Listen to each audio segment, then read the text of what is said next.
Hello everyone, Justin here, and today I'm going to be shading this walleye drawing that we did from another video, just to give it a little bit more form, a little bit more shape. And I'm just going to use a number 2 pencil.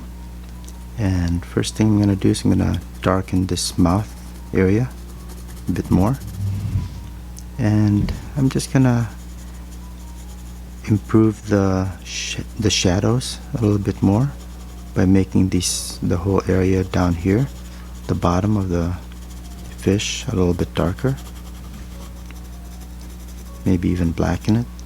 And as I started here with the gradient with the pen, I'm gonna make these gradients a little bit smoother, so pushing hard on the pencil for the darker tones and lightening up, so we have a nice gradient from dark here to lighter by the sides of the head.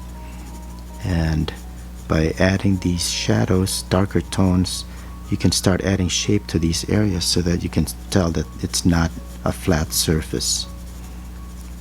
And I'm not using particularly regular pencil strokes. I'm just using random scribbly lines, but still paying attention to how I'm making each pencil stroke dark or light. And here I'm just going to make the base of the dorsal fin quite a bit darker, but also give an overall value to the whole dorsal fin, and also add some shadowing, which I had hinted at with the pen marks, that goes kind of across these spines. Alright, more color to the fins here, a little bit darker towards the top and then lighter at the base. And I'm going to separate these spines a little bit more as well. Here I'm starting dark at the base of the fin and just lightening up on the pressure as I go to the edge.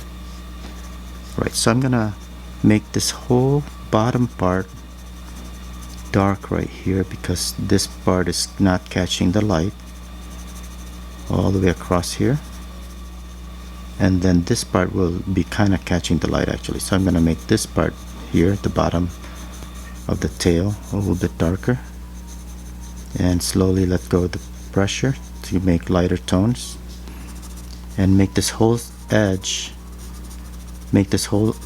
and side of the body a little bit darker.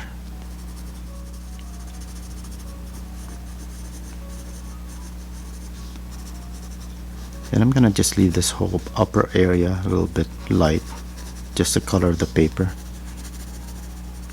You don't have to cover the whole thing with your pencil marks. Just like the other fins, I'm gonna make the base of this fin a little bit darker and maybe separate the details a little bit more. And same thing with the tail. And I'll just go ahead and add some spots here. And that's pretty much it. This just gives it a different dimension to this drawing. You could leave it as a pen drawing, or you could add a little bit of pencil, just combine the two. You could also just, of course, draw this with the pencil right from the get-go and not have the pen marks. But I like this particular style where you really have some nice stark lines with the ink, but you also have nice shadows and gradients using a pencil. So thanks a lot for watching, and I'll see you next time. Have a great day. Bye-bye.